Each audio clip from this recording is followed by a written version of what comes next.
Alex Nissa du 06 Gain me dit Boga et Mofi vont entrer de la CAN. Guessant est de mieux en mieux. Chaud recruté cet hiver. Est-ce que Gaëtan Laborde risque de perdre sa place de titulaire à Nice, sachant qu'on le sent à bout physiquement depuis un moment? Oui, d'accord, mais s'il perd sa place, c'est que parce que les autres ont été plus performants. Et si tu sens Laborde à bout, c'est peut-être parce que Laborde fait énormément d'efforts sur le plan physique, parce que c'est une équipe qui donne finalement assez peu de ballons confort à ses attaquants, et que les attaquants doivent participer au jeu défensif de cette équipe, et que voilà, et que effectivement pour des attaquants c'est usant, mais voilà, effectivement Farioli a de quoi faire un petit peu de turnover devant, à lui de trouver la meilleure formule. Jackie Boy, à l'époque vous suiviez les Gunners d'Arsenal, suivez-vous toujours cette équipe, et que pensez-vous du travail de Michael Arteta? J'ai un peu décroché d'Arsenal, comme j'ai un peu décroché du foot anglais, parce que malheureusement mes week-ends sont pas extensibles, notamment le dimanche où je suis obligé de regarder la Ligue 1 pour Pierrot le foot. Puis le rapport que j'avais avec les Gunners d'Arsène, avec ces Français, Viltord, Pires, Vira-Henry, il était très spécial. J'allais chez les joueurs, j'avais pris un hôtel à côté de chez Pires pour que Pires m'emmène en voiture au centre d'entraînement. C'était vraiment une période incroyable de ma carrière. J'étais tellement heureux, d'abord parce que je passais 10 jours par mois à Londres, et que il y a plus dur comme punition. En plus, j'avais un ami qui était directeur d'un hôtel Hilton, qui n'est plus un Hilton aujourd'hui, qui est le Langham, qui est un palace du niveau du Georges V à Paris, qui est en face des bureaux de la BBC. Et donc j'ai été logé de façon incroyable, à un prix défiant toute concurrence. Donc vraiment une très très belle période de ma vie. Et j'avais beaucoup d'amour pour cette équipe. C'est vrai qu'aujourd'hui, voilà, c'est plus comme avant, et puis le déménagement d'Highbury m'a fait beaucoup de mal. D'ailleurs, la seule chose qui ramène au foot dans la déco de mon salon, c'est une brique que j'ai prise à Highbury quand le stade a été démoli. Et d'ailleurs, quand j'ai fait mon interview de Wenger pour Pierrot le foot, j'avais oublié de prendre ma brique pour lui faire dédicacer. Anatole du 49 me dit « Peut-on savoir d'où viennent les prénoms que vous avez donnés à vos chers animaux de compagnie ?» Alors, Joy Junior, j'avais envie que mon chien s'appelle Joy, même si c'est plutôt un prénom de femelle et que c'est un mâle. Mais voilà, c'est un choix c'était l'année des J. Hein.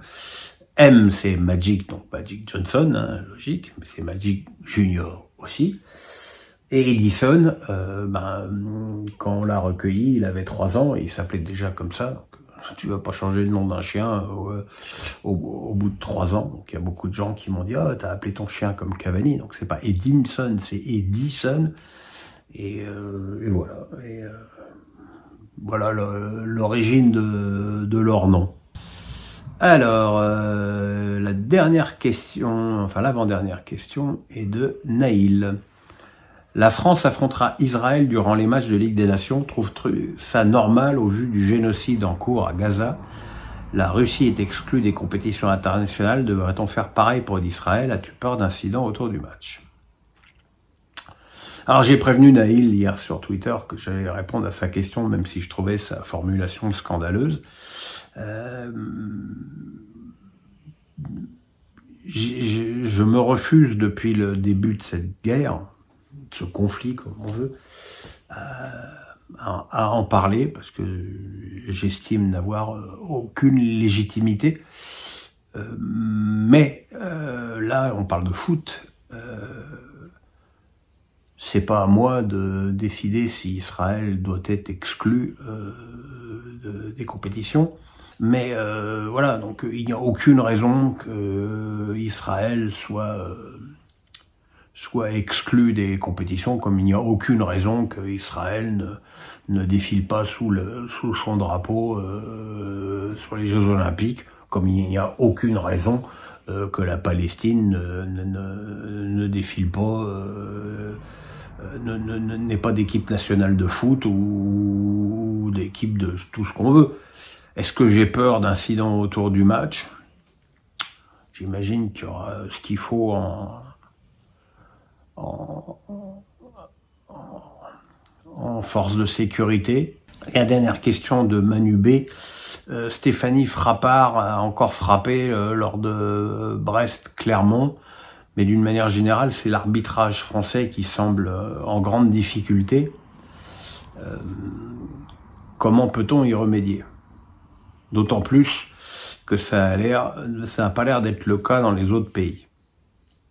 Alors je pense que déjà les problèmes d'arbitrage dans les autres pays, ils ont moins d'écho que ceux qui se passent en France. Le problème de Stéphanie Frappard, c'est que c'est toutes les semaines. Qu'elle soit sur le terrain ou à la VAR, toutes les semaines, il y a un problème avec elle. Mais c'est même plus qu'elle est protégée, c'est que c'est une star. C'est une star parce que c'est une femme, que c'est la meilleure arbitre féminine du monde, et que du coup tout ce qu'elle fait est frappé du sceau de la perfection, alors que c'est loin d'être le cas. Franchement, l'altercation entre Rachani et Bizot ne valait pas 2 cartons rouges, mais 2 jaunes. Voilà, un peu de psychologie, ça fait pas de mal. Le péno refusé à Magnetti, c'est une dinguerie. Comme le fait que lorsqu'elle est à la VAR, elle ne signale pas le tacle du Nantais Zézé la semaine précédente sur Pereira da Costa. Voilà, c'est toutes les semaines, et quand t'as des arbitres qui toutes les semaines te mettent dans le seau, qui n'a aucun rapport avec le joueur de lance, voilà, c'est un problème vraiment récurrent.